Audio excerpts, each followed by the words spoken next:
Ladies and gentlemen, welcome into random college football bowl games that you forgot existed. We're just going to go back probably to like 2014 and kind of look over some different bowl games from 2014 throughout 2023. These are not going to be crazy obscure, but I'm sure some of them, there's just so many bowl games people forget. This bowl game, this is the Goodyear Cotton Bowl between Ohio State and USC, and what a just sloppy matchup. You know, whenever Ohio State is involved in one of these non-playoff New Year's Six games like they are this year, it always just feels like such a crappy game because Ohio State is always trying to make the playoff. This one, they were up like 24-0 midway through the second quarter, and I don't think a single point was scored in the second half of this game. And this game was played at AT&T Stadium. It just had no atmosphere, no environment. Sam Darnold was still on USC playing. He actually threw for over 300 yards. J.T. Barrett had 2 rushing touchdowns. Ohio State just sat on the ball the entire second half. They were ranked 5th. USC was ranked 8th. I do have to say, I really do like that ESPN scoreboard. It would be great if they modernized it a little bit, but went back to a scoreboard like that rather than, the one that takes up the entire bottom screen like it is now, the big landscape.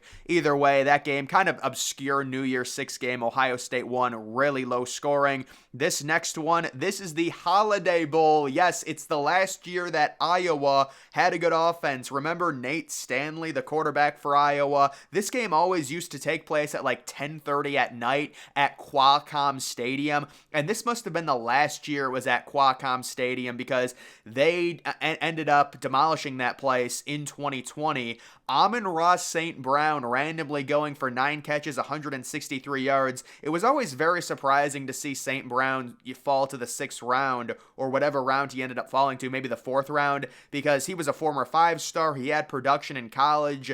Kind of weird, but yeah, Iowa scoring 49 points. Could you imagine that? That was a big win for the Big Ten over USC. Once again, USC involved in one of these. Pretty impressive for Iowa, but it wasn't all their offense. They had some turnovers. They had some weird plays to get to 49 points. The next one, it is the Citrus Bowl. So this is the only non-New Year's Six bowl game Alabama has been in since 2014, since the New Year's Six rotation started. I believe the only team currently to make a New Year's Six game every year is Ohio State. Alabama missed out on it this year. They ended up facing Michigan. Mac Jones got a spot start. You can see, he had a good game, 327 yards, 3 touchdowns. Mac Jones was crazy in 2020. You can say what you want about 2020, and Devontae Smith ends up winning the Heisman, but if you look at his stats, like in terms of efficiency, that was one of the most efficient college football quarterback seasons ever. Jerry Jeudy in this game had 6 catches, 204 yards, and a touchdown.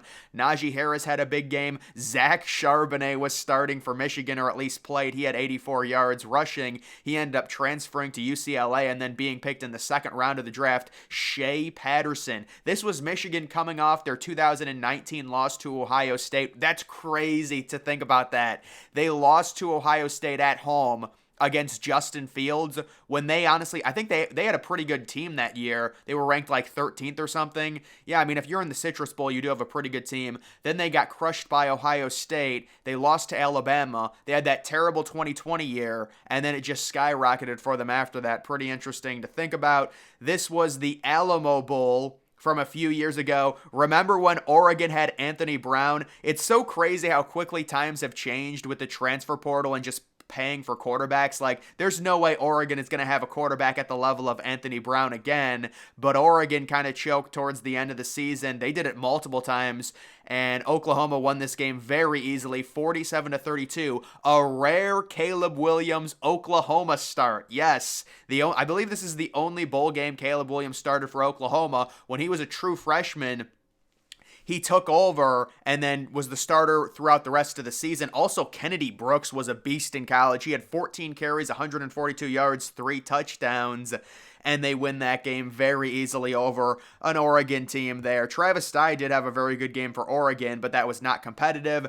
The next one, this is the Cure Bowl. This is when Coastal Carolina, remember their big primetime year in 2020? They tried to go undefeated. They were 11-0, and they ended up losing to Malik Willis. Malik Willis had a crazy rushing game, 137 rushing yards and 4 touchdowns. Grayson McCall, it's crazy to think Grayson McCall is still in college, and he is transferring. Malik Willis has been in the NFL now for like 3 years or 2 years, something like that. But yeah, Liberty, they were 10-1 back in 2020, so they had a very nice season. Coastal Carolina, they were ranked 12th at the time. Remember their game against BYU when it got scheduled against Zach Wilson, and they won? That was hilarious. The next one, this is another Alamo Bowl game. This was another, pandemic year. Colorado came into this game 4-1 on the season. Texas came in 6-3. Casey Thompson, the game of his life, 8 of 10 for 170 yards and 4 touchdowns.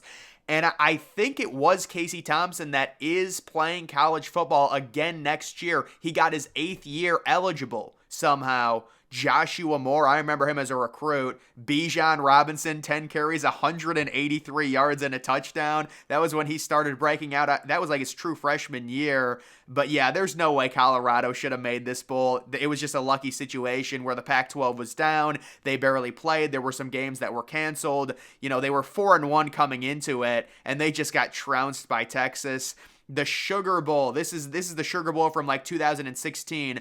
Oklahoma, this is one of the most underappreciated New Year's 6 era teams. They lost early to Houston and to Ohio State, and then they just steamrolled everyone. Now, their defense wasn't very good, but this was the team with Joe Mixon, Baker Mayfield, Dede Westbrook, Mark Andrews.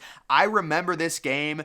The vibe of the Sugar Bowl is always so bad because it's like the last game of the college football bowl season before the national championship. So it's like everyone wants to go home. The game is in New Orleans. It's indoors. There's no natural light. It just looks like crap. But Oklahoma just throttled Auburn in this game. Like, it was close early, but you could tell this was one of the weird times where the Big 12 team was just vastly more talented than an SEC team. It wasn't even close. And it was like Oklahoma was just toying with them. They just had so much talent. They should have been in the playoff, but you lose 2 early games. That's what happens. If they actually had like a 12-team playoff back then, this is a team that could have easily won a national championship as a 2-loss team.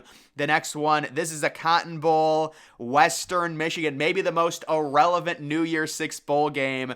Remember Corey Davis, the top 5 pick in the NFL draft. He did have 73 yards. They faced Wisconsin. This game taking place at AT&T Stadium. Oh my goodness. Corey Clement going for 71 yards and a touchdown. Just a completely irrelevant bowl game. It was the group of 5 versus Wisconsin of all teams. Remember when Wisconsin faced Miami in a New Year's 6 bowl game after Miami completely tanked their season? Miami was ranked number 2 in the country, and then they lost to Pitt in that dilapidated Heinz Field. It was like 20 degrees out. There were like 10 people in the stands, and Miami lost was when they were ranked 2. And then they lost the next week, the ACC championship, and then they lost to Wisconsin. That's just a funny moment there. But yeah, Wisconsin beat Western Michigan. Western Michigan was going for a 14-0 season with PJ Fleck, but they couldn't get it done. And speaking of PJ Fleck, remember Minnesota. Oh, the Minnesota peaked in that game against Penn State. When that home game against Penn State, Tanner Morgan, Rashard Bateman, Mo Ibrahim, they ended up beating Auburn. Big win for the Big Ten over the SEC. Bo Nix on Auburn at that point. Anthony Schwartz. Anthony Schwartz has been in the NFL for like 3 years. He's already out of the NFL. And Bo Nix is still somehow in college. But that's a fun little game there. The Outback Bowl, good game. Big Ten SEC with Minnesota coming out on top. This is the Birmingham Bowl. So Cincinnati got screwed in this game. They were a top 25 team out of the American. The exact same thing is happening this year to SMU. It's the same thing. SMU is facing a 6-6 Boston College team. But Cincinnati very easily won this game 38-6. It was a mismatch. Desmond Ridder kind of had a weird game. Just 95 yards on 24 pass attempts, but he did have 3 rushing touchdowns. Either way, that's just a random mismatch where the American team gets screwed.